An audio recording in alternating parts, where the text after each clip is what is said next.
Amigos de todo el país, ¿qué tal? ¿Cómo están? Es un gusto saludarlos y bienvenidos a la edición central de Info TVNU. Hola, Andrea. ¿Qué tal? Muy buenas noches. Vamos a los principales títulos de la jornada. El presidente José Mujica dijo que UPM sabe que tiene que cuidar la naturaleza porque no quiere matar la gallina de los huevos de oro. Son cuidadosos, pero no por buenos, sino por interesados e inteligentes, afirmó el mandatario. El intendente de Gualeguaychú y 3 delegados de la Asamblea Ambiental son los autorizados a cruzar a Fraiventos el próximo domingo. Los asambleístas de Gualeguaychú deberán esperar en el Puente General San Martín. El gerente general de UPM dijo que cumplirán con las peticiones del gobierno uruguayo para mejorar la calidad de sus vertidos al río y señaló que disponen de un plazo de entre 3 y 6 meses para presentar el proyecto ante la Dirección Nacional de Medio Ambiente. El ministro de Transporte, Enrique Pintado, aseguró que las obras por el dragado del canal Martín García no se verán afectadas por el diferendo con el gobierno argentino. La Federación de Obreros y Empleados de la Bebida no repartirá refrescos ni cerveza a los supermercados Disco, Devoto y Jan el próximo lunes y martes. Continúa la búsqueda de sobrevivientes en las aguas de la isla italiana de Lampedusa, donde más de 130 inmigrantes perecieron y unos 200 se daban por desaparecidos tras el naufragio de su barco. A las 20:30 horas comienza la sexta fecha del torneo Apertura con el partido internacional y el tanque Sisley en el Estadio Centenario. En el espacio cultural, Majo Borges entrevista a Iván Solarich, director del Festival Internacional de Artes Escénicas.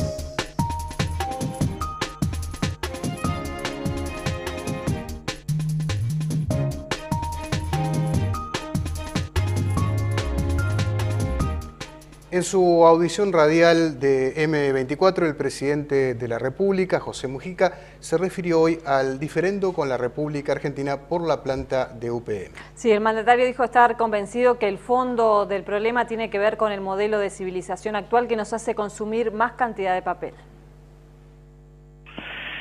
Nunca tuve dudas, no porque fueran señores buenos o inocentes, los de esta moderna papelera.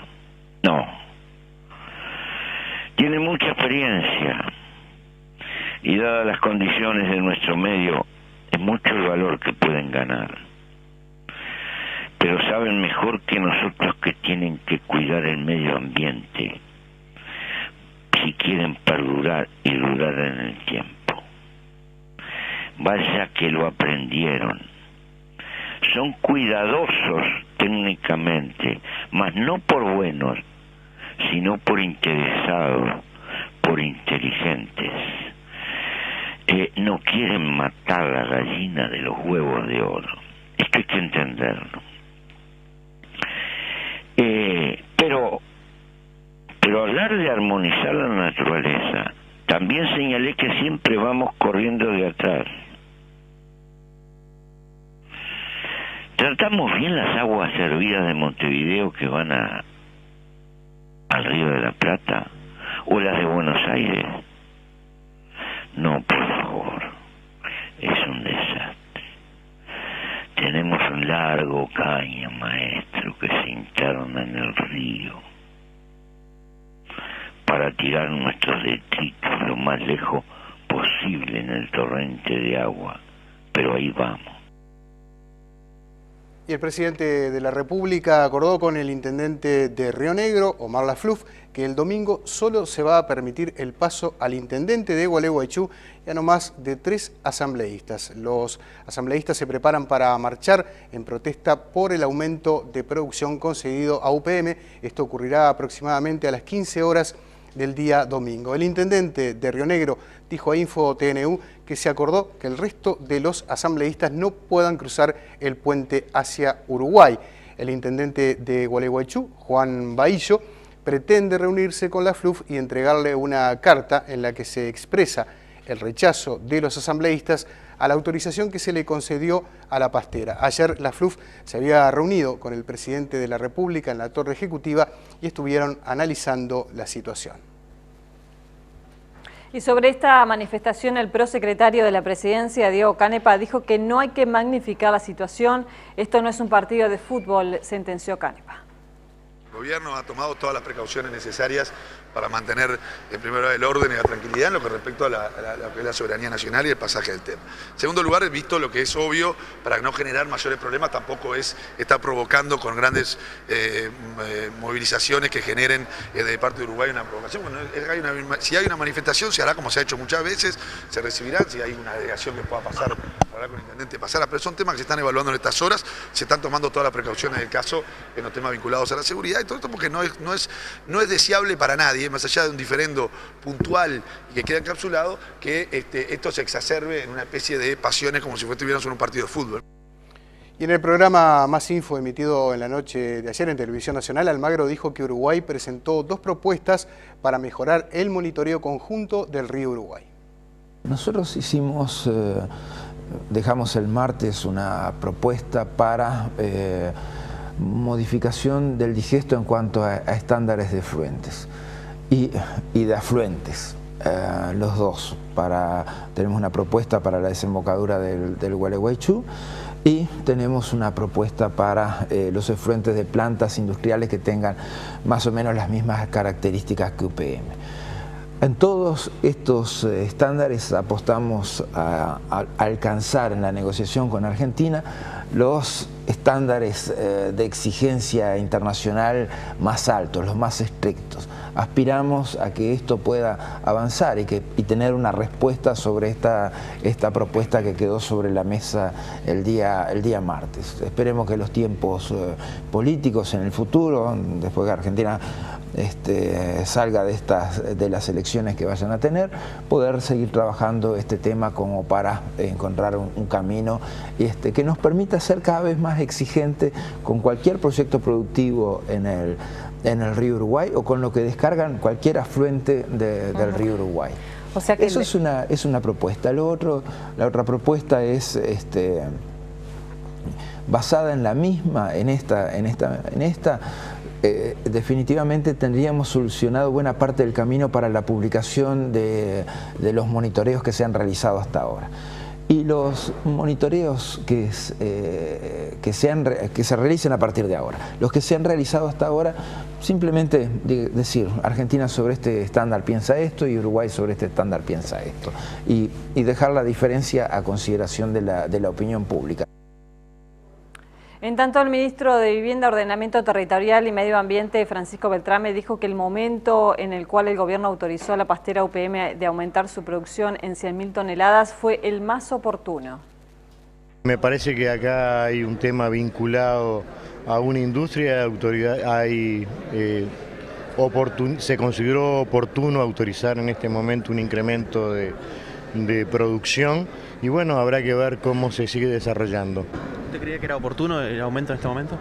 Es una solicitud que lleva más de 2 años, había habido valoraciones técnicas ya expresadas en la CARU, no había habido una respuesta y esta es una valoración global del gobierno. Los controles se realizan en forma permanente, lo que se ha planteado son algunas condiciones adicionales desde el punto de vista de medidas que habían sido planteadas al momento de informar la autorización. En tanto, representantes de UPM informaron que la empresa cumplirá con el pedido del gobierno respecto a mejoras medioambientales. En un periodo de 3 a 6 meses deberán presentar proyectos a la Dirección Nacional de Medio Ambiente y luego de aprobados tendrán 1 año para la realización. Ronald Bier, gerente general de UPM, explicó que la autorización del gobierno de ampliar la producción es bienvenida porque hace que la cadena forestal no se detenga. Bier informó que cumplirán con los requerimientos planteados por el Ejecutivo para mejorar la calidad de sus vertidos al río. Estas inversiones adicionales que nos solicitan van a hacer, digamos, que la empresa mantenga ese liderazgo de la temperatura de los efluentes, que es básicamente una reducción de la temperatura, para lo cual hay que hacer una inversión en una torre de enfriamiento. En este momento la empresa tiene entre 3 y 6 meses para presentar el proyecto a la DINAMA y ahí se hace la evaluación del proyecto y ahí hay un plazo aproximadamente de 1 año, una vez que está aprobado el proyecto por las autoridades, para iniciar la construcción y completar el proyecto. El representante de la multinacional dijo que en la planta trabajan unas 550 personas, entre funcionarios y contratados. La ampliación en la producción supone aumentar también el personal. O sea, el aumento del empleo viene por el aumento de la actividad, ¿no?, ¿verdad?, económica. La diferencia entre operar la planta a 1.100.000 toneladas o 1.200.000 toneladas es un aumento de aproximadamente unos 200 a 300 puestos de trabajo, dependiendo en qué sector están. Bier sostuvo que la pastera, ubicada en Fraiventos, es una de las mejores del mundo y concluyó que UPM ve a Uruguay como una plataforma de negocios internacionales. Un país para desarrollo de largo plazo. La empresa tiene una inversión muy importante en Uruguay en el patrimonio forestal y en la planta, y ese desarrollo hacia adelante se verá de acuerdo a cómo continúan las condiciones de mercado internacional. La empresa siempre está viendo oportunidades en celulosa a nivel mundial, y bueno, y Uruguay lógicamente es un lugar muy importante en eso. El gobierno considera que la situación de conflicto con Argentina por la autorización a UPM no traerá complicaciones en la negociación por el dragado del canal Martín García. Un hecho puntual no nos va a comprometer una enorme cantidad de coincidencias que tenemos con la República Argentina. Yo iría más, yo creo que estamos condenados a marchar juntos con la República Argentina, con Brasil. El puerto de Aguas Profundas va a ser una realidad que va a albergar a toda la región, y eso va a implicar que la compartamos con Argentina, con Brasil, con Paraguay, con Bolivia, y va a implicar un esfuerzo muy grande.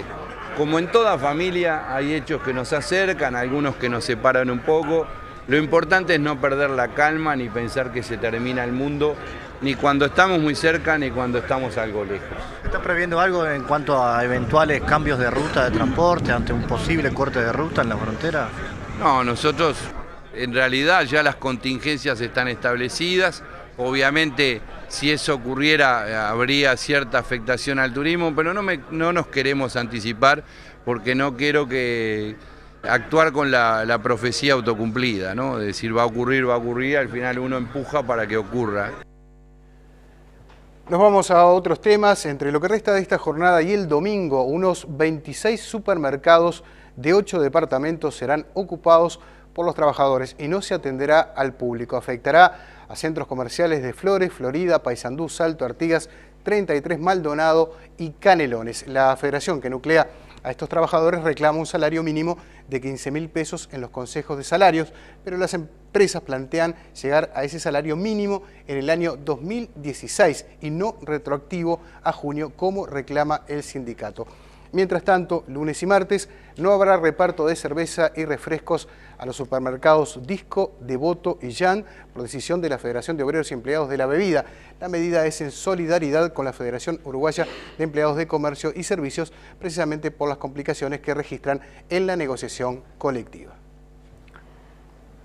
Continuamos en el ámbito sindical. Funcionarios de salud pública se movilizaron en la capital pidiendo más inversión para el sector.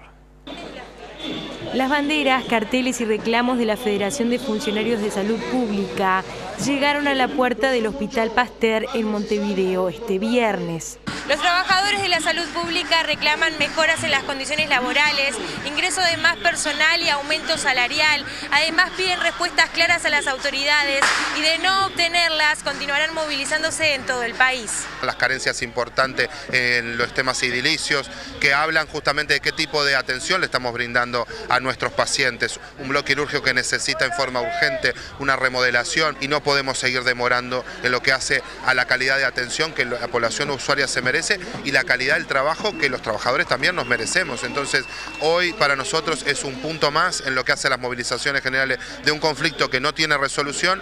Desde la Federación de Funcionarios afirman que el levantamiento de la esencialidad fue positivo, pero que es insuficiente. Lo que esperábamos que juntamente con el levantamiento de la esencialidad existiera una mesa de diálogo real para trabajar todos los temas que hicieron al conflicto. Estamos realmente preocupados y esperando de que para la semana que viene exista un acercamiento real. Un paro nacional de 24 horas para el jueves o viernes de la próxima semana es una de las medidas previstas por los trabajadores. Se realizó esta mañana un encuentro con expertos internacionales para analizar la Ley de Servicios de Comunicación Audiovisual a estudio en el Parlamento. El prosecretario destacó el apoyo unánime a nivel internacional, así como algunas características de la ley vinculadas, por ejemplo, a la concentración de los medios. todos, sin excepción, incluso regionales, destacaron ampliamente que es una de las leyes modélicas para América Latina, diciendo que no solamente no había ninguna mordaza, que es un intento vano, un intento hasta ridículo de tratar de catalogar esta ley, cuando han destacado que es una ley que establece garantías a la libertad de expresión como ninguna, que establece un marco de proceso de discusión que es ejemplar. Dicen que en ninguna parte de América Latina, lo dijeron ellos, hubo un proceso tan transparente y de apertura a la discusión y con tanta capacidad del gobierno de recibir esas críticas y plasmarla. El rector de la Universidad de la República, Rodrigo Arocena, insistió en que el presupuesto asignado en la rendición de cuentas es escaso para los planes que tiene en carpeta nuestra máxima casa de estudios. Como estamos en televisión, ustedes pueden seguir mi mano, ¿verdad? La universidad venía así. Me temo que vamos a estar así. Nosotros teníamos la expectativa de que en este quinquenio el incremento fuera similar al del quinquenio anterior. En una metáfora que hemos usado, en el quinquenio anterior el Uruguay en educación superior y conocimiento fue como un ciclista que queda atrás del pelotón y se pone a rueda del pelotón. En este quinquenio esperábamos pasar de las posiciones de atrás en el pelotón a las posiciones de adelante. ¡Ay! No lo estamos logrando. Habíamos solicitado un incremento de 30 y algo %, vamos a tener un incremento de 5 y algo %. Y sobre todo, muy desigualmente distribuido. Reitero, para el 90% del estudiantado, los recursos adicionales en todo el quinquenio van a ser exactamente 5,33%. En una universidad que cada vez recibe más estudiantes, pero sobre todo gradúa más estudiantes. El próximo año quedará inaugurado el muelle C del puerto capitalino, que busca mejorar la infraestructura de este puerto. Este viernes el ministro de Transporte y Obras Públicas visitó las obras en construcción. Se trata de una de las construcciones más importantes de los últimos tiempos y está orientada a mejorar la infraestructura del puerto de Montevideo a los efectos de atender la demanda existente y contribuir a la competitividad del país en los circuitos comerciales y de la región. La obra está implicando la construcción, la ampliación del área de acopio, construcción de un muelle, ganando terreno al agua, por decirlo de alguna manera, en una inversión que no es menor. Ya se hicieron los dragados. El proceso de ejecución llevará aproximadamente 2 años. Empezó en abril del 2012 y va a terminar a mediados del 2014. Esta obra ya tiene una ampliación, por eso también se generó una postergación en los plazos. El muelle al final, el básico eran 336 metros de largo y se le agregan 36 metros más. La obra, que implica una inversión de $100 millones, es una de las más importantes de los últimos tiempos. Implica una reorganización de la actividad portuaria. Esta obra, en principio, nos va a bajar la ocupación de muelle en el resto de los muelles. Estamos aumentando, no sé, más o menos un 10%. El plan de vivienda sindical del PIT-CNT nuclea a más de 16.000 familias organizadas en 327 cooperativas en todo el país. Ya tienen más de 1.000 créditos aprobados por el Ministerio de Vivienda y esperan poder comenzar a construir a la brevedad. En las instalaciones del Paraninfo de la Universidad de la República comenzó a desarrollarse un seminario sobre tecnologías adecuadas para nuevas formas de construcción, organizado por el PIT-CNT y con el apoyo de la UDELAR y el Ministerio de Vivienda.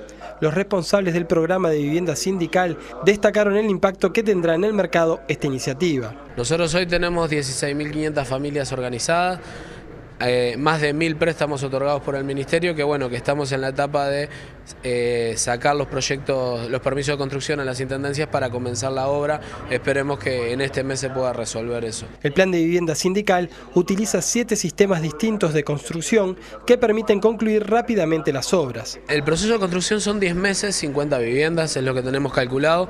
Uno de los principales reclamos del PIT-CNT es que el Ministerio de Vivienda autorice la construcción de soluciones habitacionales con saneamiento alternativo.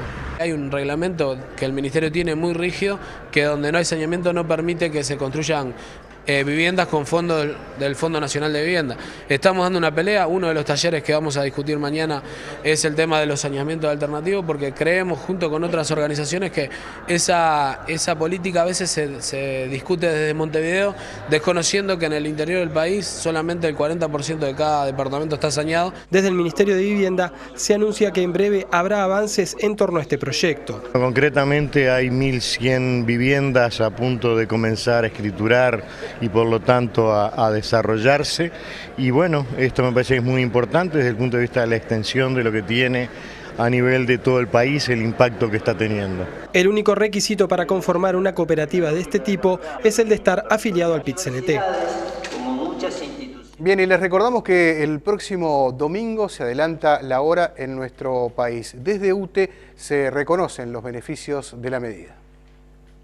El domingo 6 de octubre comienza el horario de verano. Así, a las 2 de la madrugada pasarán a ser las 3. Por ello, debemos adelantar una hora los relojes en nuestro país. El domingo tendrá 23 horas.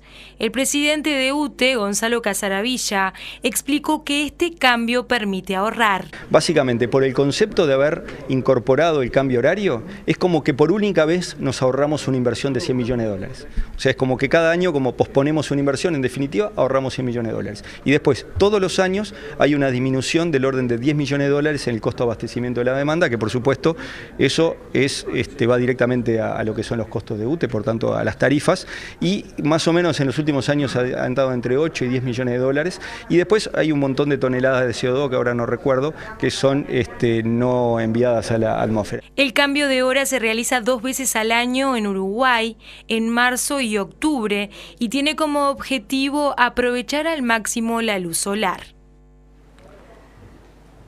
La organización política Asamblea Popular marchó esta nochecita desde la explanada de la Intendencia de Montevideo hasta la Plaza Libertad en reclamo de medidas para combatir la carestía de los alimentos. La carestía que se está disparando no es producto de la casualidad ni solo del avatar del mercado. La carestía que se está disparando tiene que ver con la extranjerización de la tierra, con la expansión del monocultivo forestal, con la soja y ahora con la amenaza de la megaminería, la especulación de la tierra. Si nosotros tuviéramos gente produciendo alimentos en el campo, el Uruguay podría fijar sus propios precios de alimentos. Realmente hay soluciones, porque solo hacer jugar al Instituto Nacional de Colonización su papel, grabar la soja, sobre todo la soja de los no residentes, y generar una política de reinserción de la gente en el campo, sería sencillo para revertir los 10.000 familias orientales que en los últimos 10 años abandonaron el campo, todas ellas con predios menores a 100 hectáreas y productores de alimentos. Por lo tanto, la denuncia no es protestar simplemente contra la carestía. Lo que hace Unidad Popular, lema Asamblea Popular, es decir, hay soluciones y hay enormes responsabilidades en la miseria de nuestro pueblo. Los archivos de la Dirección Nacional de Información e Inteligencia del Ministerio del Interior fueron cedidos a la Secretaría de Derechos Humanos de Presidencia. Los archivos contienen indagatorias, hechos y detenciones producidas antes y durante la dictadura. El ministro del Interior, Eduardo Bonomi, calificó el hecho como histórico.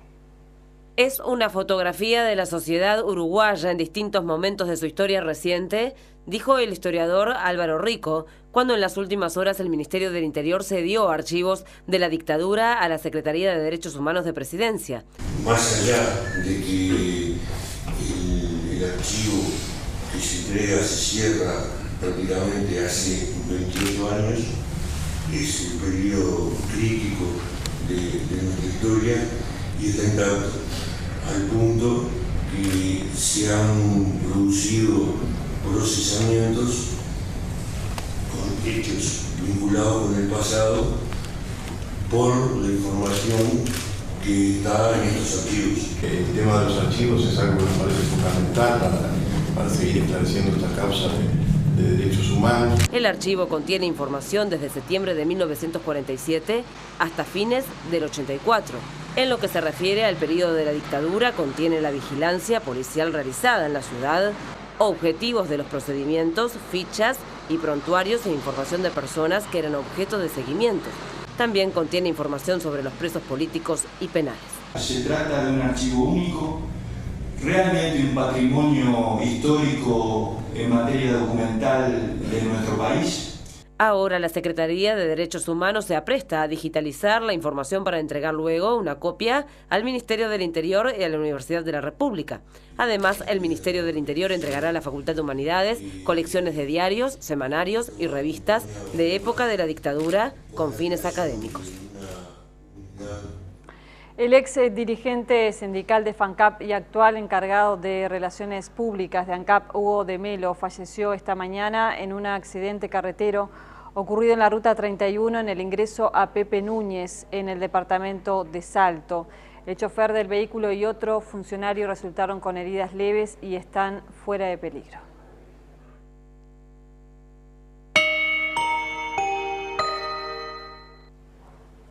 La OPP y el Ministerio de Ganadería, Agricultura y Pesca brindarán apoyo crediticio a productores afectados por las adversidades climáticas del mes pasado que provocaron la muerte de unos 50.000 ovinos. Se trata de un crédito de hasta $12.000 que los productores podrán devolver en 5 cuotas durante 5 años, con un interés del 3% anual. Marcos Otegui, director de Políticas Territoriales de la OPP, dijo que el total del fondo disponible para este año es de 13 millones de pesos. Realmente es un préstamo muy blando. La idea es poder realmente dar respuesta a la población objetivo que se definió entre OPP y el Ministerio de Ganadería, Agricultura y Pesca, que es llegar a los productores familiares. Esto es muy rápido, estamos en condiciones a no más de 45 días de estar transfiriendo los recursos a los productores que lo soliciten. Por su parte, el subsecretario de Ganadería, Agricultura y Pesca en Sobenech dijo que comprenderá a unos 400 productores. Pensamos que pueden llegar a ser del orden de 400 productores, pero insisto con el concepto, no porque sean relativamente pocos del total es menos importante, porque seguramente a estos chicos, algunos de ellos, los hackea que pone en riesgo su continuidad en la actividad productiva. Por eso es que nosotros estamos tratando de forma lo más rápida posible de dar respuesta y generar herramientas para que estos productores puedan seguir trabajando en sus predios. Las exportaciones de servicios no tradicionales se situaron en $384 millones en el primer semestre del año, de acuerdo a cifras del Banco Central. Esto implica un incremento del 6% con relación al mismo periodo del año pasado. Los servicios no tradicionales incluyen actividades como la venta de software, los servicios profesionales, agrícolas, financieros y de seguros. El dato económico es suministrado por el Instituto Uruguay 21. Vemos ahora la cotización de las principales monedas. La cotización de la moneda es una presentación del Banco República, el banco del año. Se mantuvo sin variantes el precio del dólar, que en la compra cerró a 21.30 y en la venta 21.85. Por su parte, el dólar interbancario billete bajó a 21,594. Permaneció incambiado el peso argentino, 1,85-2,85. Bajó el real, 8,80-10,30. Y también bajó el euro billete, 28,70 en la compra, 29,90 en la venta. La unidad indexada al alza, 2,6778.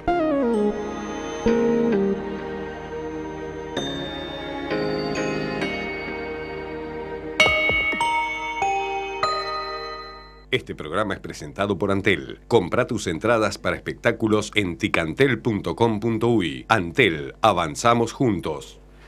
Nos vamos a Italia, donde casi 300 personas perdieron la vida al intentar ingresar al país en un barco que naufragó en la costa de Sicilia. Italia guardó este viernes un día de luto nacional por la tragedia de la isla de Lampedusa, en la que centenares de inmigrantes murieron al volcar el barco en el que viajaban. Las inmersiones de los buzos que buscan entre los restos del barco naufragado el jueves frente a las costas italianas de Sicilia, con unos 500 inmigrantes a bordo, debieron interrumpirse por momentos debido al mal tiempo. El jueves, las autoridades hablaban en total de 130 muertos confirmados, pero serían efectivamente cerca de 300. El Papa Francisco, que visita la localidad de Asís y que el jueves calificó lo ocurrido como una vergüenza, declaró que se trata de un día de lágrimas. Según el relato de los sobrevivientes, la barcaza partió de Libia con inmigrantes de Eritrea y Somalia. Cerca de Lampedusa y tras varias horas a la deriva, los inmigrantes decidieron encender fuego para ser localizados. La barcaza se incendió y volcó, cayendo todos al mar. Al menos 3 pesqueros pasaron de largo sin ayudarles, según dijeron los inmigrantes, por lo que no se descarta que se inicie una investigación por omisión de asistencia.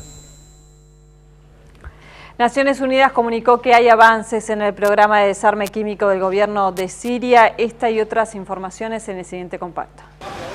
El equipo de expertos internacionales que trabaja en Siria ha hecho progresos iniciales alentadores en lo referente a la eliminación de las armas químicas en poder del régimen de Bashar al-Assad, según informó Naciones Unidas a través de un comunicado. Los inspectores de la ONU y de la Organización para la Prohibición de las Armas Químicas cumplen el mandato del Consejo de Seguridad, que hace una semana dio luz verde a una resolución sobre un plan de desarme químico. Naciones Unidas ha calificado en el comunicado de prometedores los documentos entregados por el gobierno, aunque advirtió que hará falta un mayor análisis, especialmente de los diagramas técnicos aportados, para responder más preguntas que siguen sobre la mesa.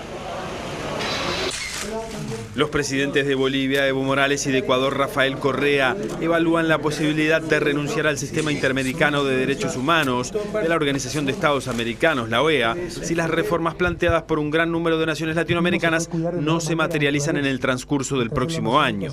Correa viajó a la ciudad boliviana de Cochabamba el jueves para reunirse con Morales y discutir asuntos de interés bilateral y regional, entre ellos el papel que desempeña la Corte Interamericana de Derechos Humanos, a la que acusan de estar subordinada a los intereses de Estados Unidos. El gobierno de Chile decretó una emergencia agrícola ante las bajas temperaturas que afectan a los cultivos de vastas zonas del país, causando daños millonarios. La medida permitirá apoyar con mayor fuerza a las familias, productores agrícolas y campesinos, con el objeto de mitigar la situación, según explicó el ministro de Agricultura, Luis Mayol. Las temperaturas, que han llegado a los 8 grados Celsius bajo cero, registradas desde el comienzo de la primavera austral en la región de O'Higgins, en el centro y sur del país, provocaron la pérdida de cosechas, especialmente frutícolas. La madre de la mujer de Connecticut, abatida a tiros tras una persecución policial después de tratar de penetrar una barrera frente a la Casa Blanca, dijo que su hija padecía de depresión posparto. Cuando se enfrentó con la barrera policial que protege la Casa de Gobierno, la cruzó por la fuerza, poniendo en alerta a todas las fuerzas de seguridad. Al no responder a los pedidos de detención, los agentes dispararon y le causaron la muerte. La situación provocó el cierre del Capitolio el jueves. La mujer fue identificada como Miriam Carey, de 34 años, y viajaba con una hija de 1 año, Erika, que no resultó lesionada.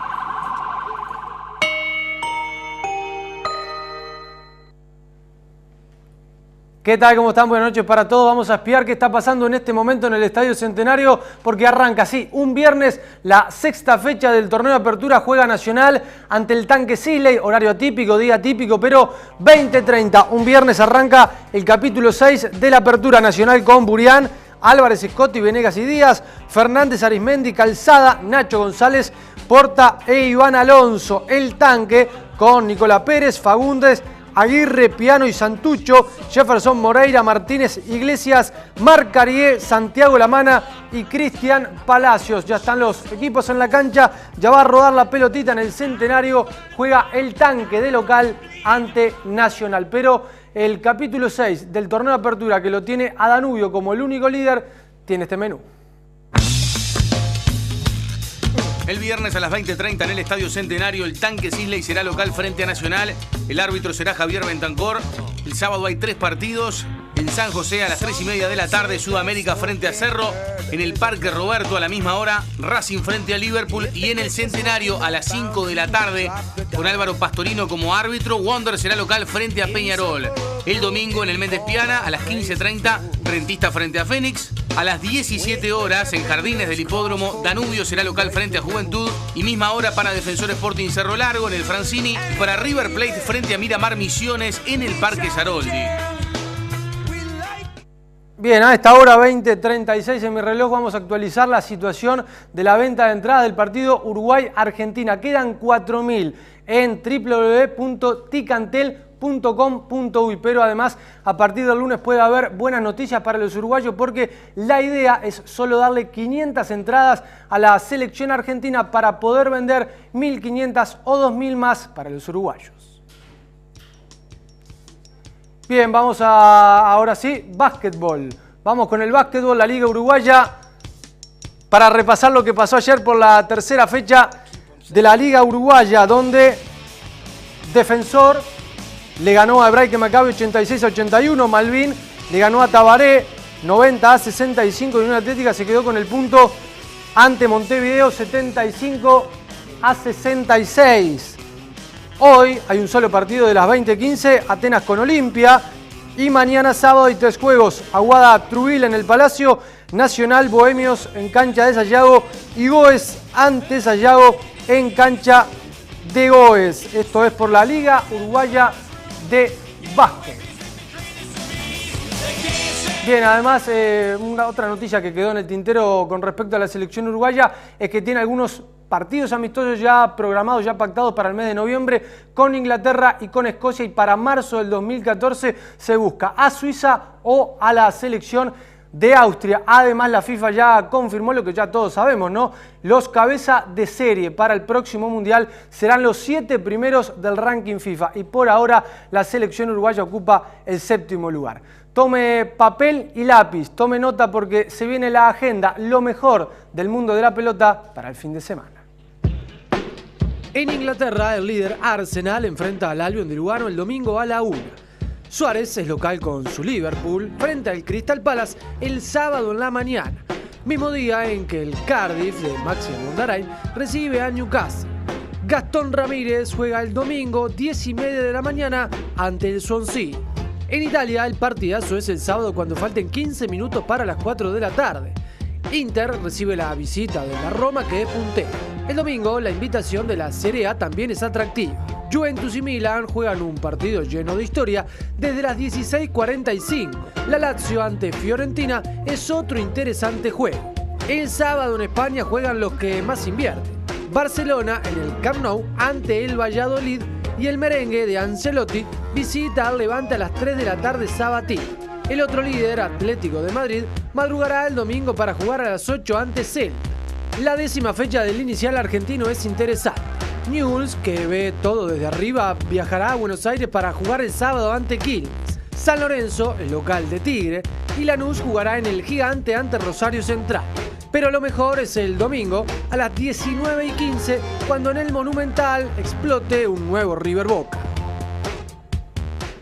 Bien, Andrea tomó nota en su blog y Pepe, un tipo mucho más moderno, en la computadora. Lo mejor, lo dijimos, River Boca, así se vive la previa. La edición número 344 del Superclásico argentino marca 126 victorias y 462 goles para los Ceneices frente a 109 victorias y 418 tantos para los Millonarios. Este duelo cumplió 100 años de historia el último 24 de agosto. Sin público visitante, el Estadio Monumental vivirá una jornada solo con simpatizantes de River y 1000 efectivos afectados al operativo de seguridad. Ante la polémica por la posibilidad de que los hinchas de Boca sean infiltrados en la tribuna Centenario Alta, River emitió un comunicado en el que aclara que ese sector no será clausurado, pero solo podrán ingresar socios con entrada. El Comité de Seguridad en el Fútbol había clausurado en la tarde del miércoles la platea Centenario Alta del Estadio Monumental con capacidad para 1.710 personas.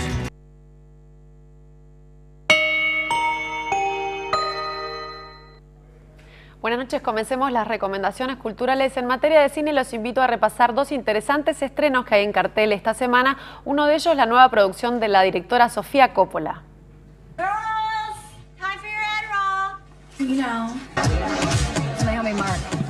Se estrenó finalmente ayer en los cines uruguayos la nueva película de la directora Sofía Coppola, Adoro la fama.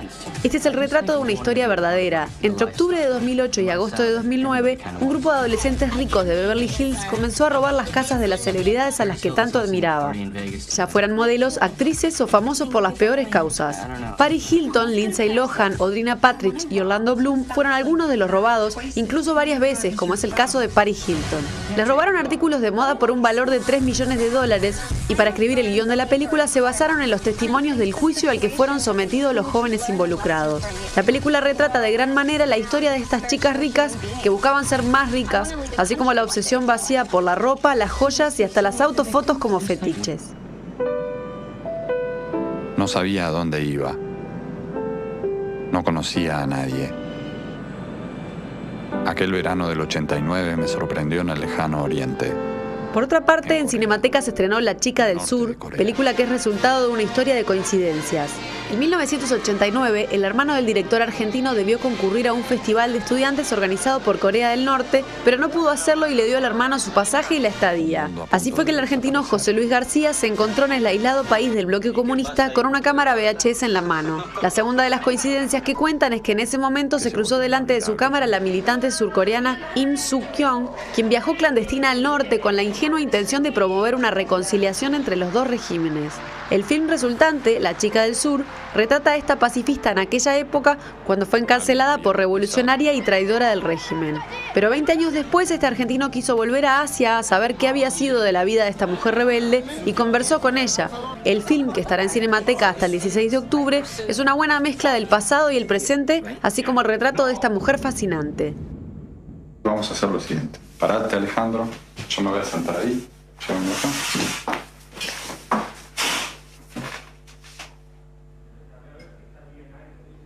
Ayer les contábamos sobre la Feria del Libro que hasta el 13 de octubre va a estar en las carpas tradicionales de la explanada de la Intendencia Municipal de Montevideo. Pero este fin de semana es el Día del Patrimonio y las opciones son muchísimas, así que los invito a repasar apenas algunas de las posibilidades de paseos. Tengo el corazón hecho pedazos, rota mi emoción en este día.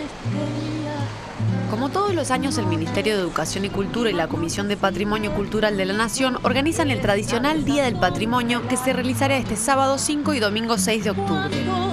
¿Cuántos años han pasado? El tango será el hilo conductor de la celebración este año, coincidiendo con el Día Uruguayo del Tango. Todos los espacios y colectivos que participan, ya sean públicos o privados, propondrán actividades o exhibiciones para conocer y redescubrir ese patrimonio inmaterial de la humanidad que es rioplatense. Las actividades serán en todos los departamentos. En Maldonado, por ejemplo, el trío Malajunta celebrará con 2 actuaciones tangueras, el sábado a las 18 horas en la azotea de Aedo y el domingo en el Club Oriental de San Carlos a las 20 horas. En ambas ocasiones con entrada libre. Los últimos días del Festival de Cine de Montevideo coinciden con el Día del Patrimonio, por lo que habrá exhibiciones especiales de películas uruguayas como El padre de Gardel, de Ricardo Casas. Se trata del documental sobre la vida del coronel Carlos Escayola. Habrá funciones el sábado en el Cine Casablanca y el domingo en el Montevideo Shopping a las 21:50 horas. También se presentará en el Cine Beta de Tacuarembó. Los museos permanecerán abiertos como el resto del año, por lo que las mejores atracciones se sitúan fuera de ellos. Sin embargo, habrá propuestas interesantes especiales para la fecha. Un ejemplo es el MAPI, Museo de Arte Precolombino e Indígena, donde además de sus muestras actuales se presentará el guitarrista Roberto Mas con un concierto de tango. El sábado y el domingo a las 17 horas con entrada gratuita. Un paseo diferente a realizar puede ser la visita a las fábricas nacionales de cerveza, que abrirán sus puertas el sábado de 11 a 17 horas, ofreciendo una visita al Museo de la Fábrica con videos, historias de la cerveza y de su proceso a cargo de un maestro cervecero. Otro paseo distinto vinculado a lo histórico musical se puede realizar en los estudios de grabación Sondor en la calle Río Branco, donde se podrá observar muestra de vitrolas, tocadiscos, video láser, sumado a la actuación del músico Armando Leal. Como todos los años estará abierto el Palacio Legislativo, así como las casas tradicionales que son monumento histórico nacional, como la Quinta Bas Ferreira, la Sociedad Criolla Elías Regules, el Centro Gallego de Montevideo y el Hotel Esplendor ex Teatro Cervantes. Otras opciones clásicas son el Palacio Piria, sede de la Suprema Corte de Justicia, el Palacio Santos, Ministerio de Relaciones Exteriores, la Casa de Oribe, que es sede de la Comisión del Patrimonio Cultural, el Correo Uruguayo o la Casona Magua. Las opciones son tantas como barrios hay en el país, así que lo mejor es ingresar a la web www.patrimonio.gov.uy y elegir ahí el recorrido preferido. Solo, siempre solo yo. Hay una corriente de la danza mundial en la que se conjugan bailarines profesionales con otros con discapacidad física. Nos propusimos conocer un poco más sobre esta disciplina. En octubre comienzan las clases de Danceability en el Centro Cultural Carlos Brusa, el espacio que abrió en la sede de la Sociedad Uruguaya de Actores. ¿Qué es esta disciplina? Su docente César Martínez explica. Danceability es una disciplina que inventó Alito Alessi, que es un estadounidense que en la época de los años 70 veía que el discurso de la danza contemporánea decía que la danza ahora era para todo el mundo, que todo el mundo puede bailar, pero él dice, yo siempre en los espectáculos veía los mismos cuerpos, las mismas razas, las mismas extracciones culturales. Entonces decidieron hacer algo, un llamado en general a toda clase de personas para hacer juntos un taller de danza de improvisación de contacto. En 1983, cuando César tenía 19 años, tuvo un accidente que le generó una discapacidad en las manos y en los pies. Desde entonces el arte fue su motor de rehabilitación. Empezó Danceability en 2007, aunque ya había bailado en dúos con Florencia Martinelli. Fue justamente esta docente quien lo convenció de conocer a Alito Alessi, con quien a partir de entonces se formó más profundamente hasta comenzar a organizar sus propios talleres en Uruguay. Sobre las clases de discapacidades que pueden limitar o no el ingreso a estos grupos, Martínez resume. Si tenés un cuerpo, podés hacer Danceability. No es terapia Danceability, no es algo para discapacitados tampoco. Nos juntamos a bailar, nos juntamos a hacer arte. Quienes la practican cuentan que las clases se genera una especie de mundo ideal en miniatura en la que nadie es excluido. Con esta interesante historia de vida, César tiene 51 años y la danza no solo lo hace lucir jovial, sino que lo ha hecho aprender de sí mismo. Yo descubrí muchas cosas sobre mí. Por ejemplo, descubrí que cada cual tiene su forma de caminar, así como cada cual tiene su forma de pensar, etcétera, ¿no? Entonces, muchas veces la recuperación para las personas que tienen un accidente o que tienen una formación diferente es tratar de que se parezca a lo normal, ¿no? Y así siempre estás forzando una cosa. Me ayudó a eso, ¿no? Que fue una cosa que ya me había pasado antes al nadar. Yo trataba de nadar como había aprendido de chico y me cansaba mucho hasta que dije, bueno, voy a dejar que mi cuerpo vaya para allá.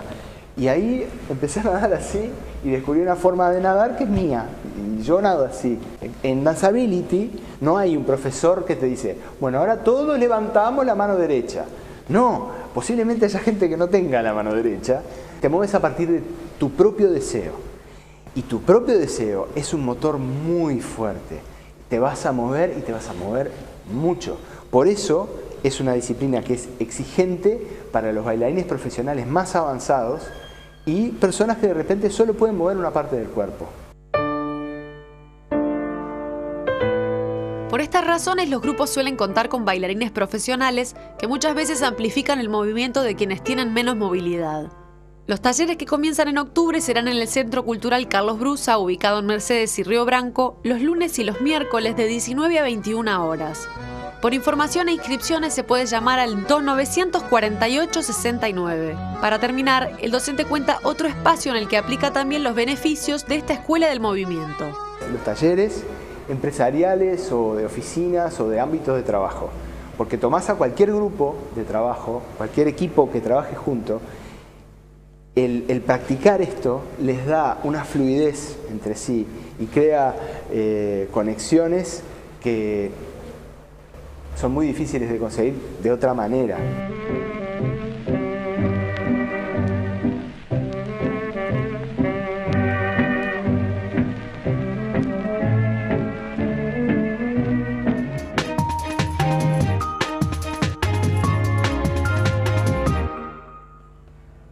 Algunos de ustedes habrán visto ayer en la Plaza Independencia unos insectos gigantes o hoy en la Plaza Matriz unas camas que había repartidas por ahí donde el público se podía acostar.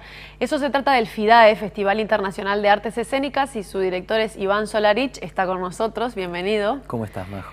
¿De qué se trata el FIDAE?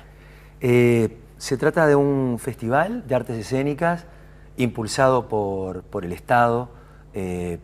Uno tiene el orgullo de decir que el Uruguay tiene un festival público. Cada vez hay menos festivales públicos en el mundo, son privados o mixtos, y acá no es que no deseemos que los privados entren, al contrario, cada vez más es ese proceso. Pero lo bueno es que el Estado decide que haya un festival de artes escénicas cada 2 años, y eso creo que habla también de una mirada de que la cultura es algo esencial en una sociedad. ¿Cuántas actividades simultáneas va a haber en este festival? Van a haber muchas. Por un lado, comenzó el 4, del 4 al 17. Son espectáculos teatrales en la sala, en las calles, espacios al aire libre, Montevideo, San José, Florida, Colonia, San Carlos, pero además hay toda una parte del festival que tiene que ver con el área pedagógica, talleres, muestras, coproducciones, un taller por ejemplo con la Fura del Baus, con el grupo catalán, en la perspectiva de generar una coproducción para el 2014 entre dos festivales como el GREC de Cataluña, el FIDAE uruguayo y la propia compañía. Esto es algo inédito, realmente histórico diría, pero muchas actividades diariamente, actuaciones simultáneas en la calle, de noche en los teatros, en el Solís, en el complejo del Sodre, en la Sala Verdi, en el Galpón.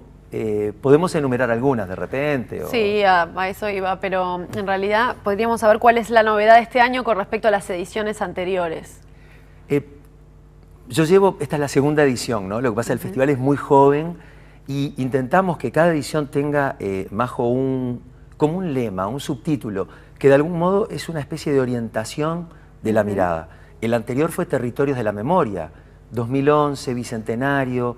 Parecía propicio como poder revisar cierta historia, no solo la política reciente, sino la historia cultural, características de nuestra sociedad, nuestra idiosincrasia, mirar un poquito para atrás, pero con la perspectiva de mirar adelante.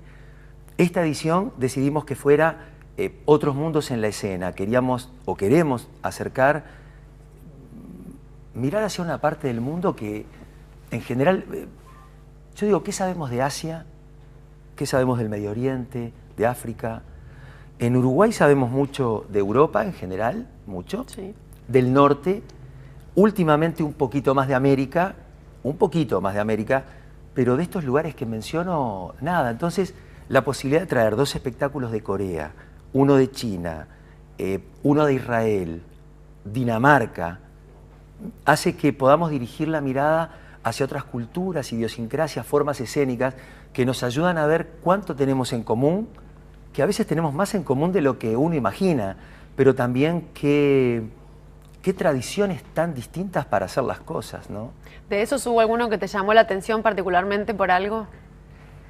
Yo quedé impactado. A mí me toca hacer, digamos, la curaduría internacional, o sea, los espectáculos que están en la grilla internacionales son básicamente una responsabilidad mía, aunque acá colabora también gente que ve espectáculos, que viaja, que te comenta, Pero, por ejemplo, yo quedé impactado hace un año participando del Mercado de las Artes en Seúl, en Corea. Me invitan a ver una versión de Madre Coraje en Seúl. Un texto de la mitad del siglo pasado, sobre la guerra, hecho por coreanos. ¿Cómo será esto? Me encuentro que no había 20 personajes, 20 actores en la escena, que había una actriz sola, una actriz que hacía los 20 personajes, con 3 músicos, una actriz que narraba las historias, hacía los personajes, pero además cantaba.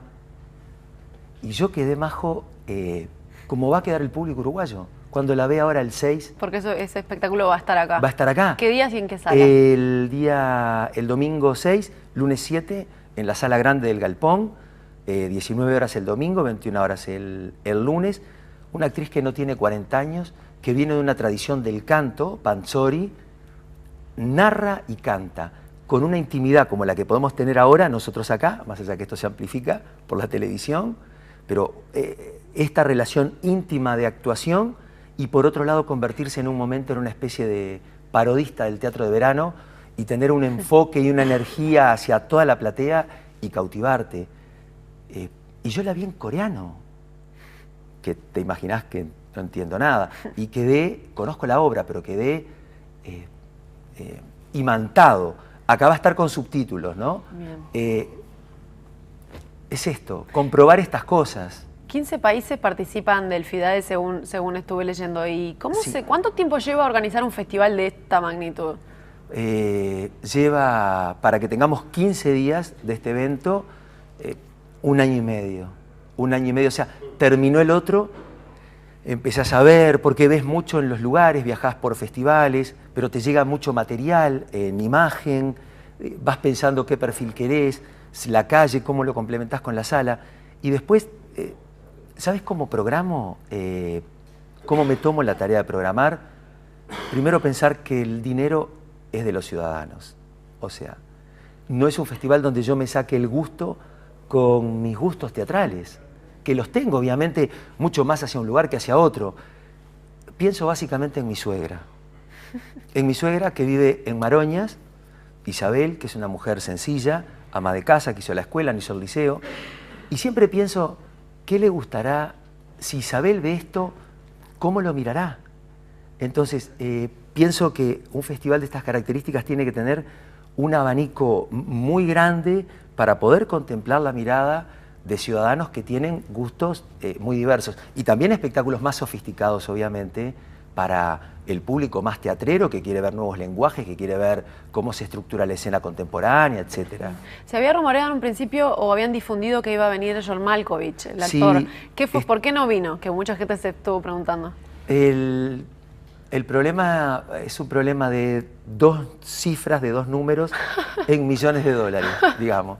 Esa es la leve dificultad. O sea, él tenía programado un año, trabajamos con la productora para que estuviera, le surgió una teleserie, la grababa ahora 6 meses, casi 7 meses en Puerto Rico, canceló la gira por América, por el este de Estados Unidos, pagó las multas.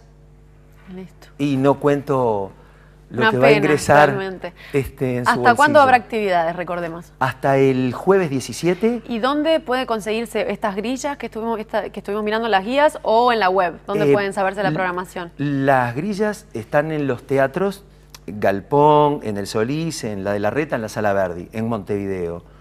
Y lo mejor es entrar en la web www.fidae.gov.uy, ahí bajás la programación en PDF, tenés todo, e invitar el domingo a las 6 de la tarde al Rosedal a ver a los catalanes de Sarruga, y el domingo ir a ver el espectáculo de Corea, Ukchukga o Madre Coraje, domingo y lunes, y mañana, sábado, 21 horas, el espectáculo de China, que es bellísimo, Banda Mariposa Colorida, música, danza, imagen en la Sala Adelarreta.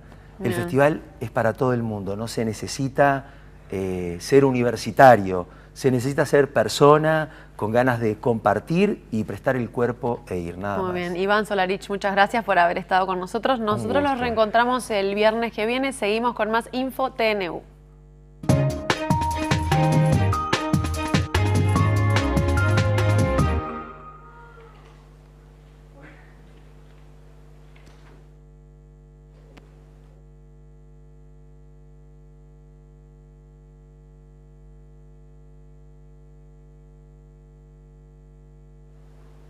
Vemos ahora el pronóstico del tiempo de Nubel Cisneros.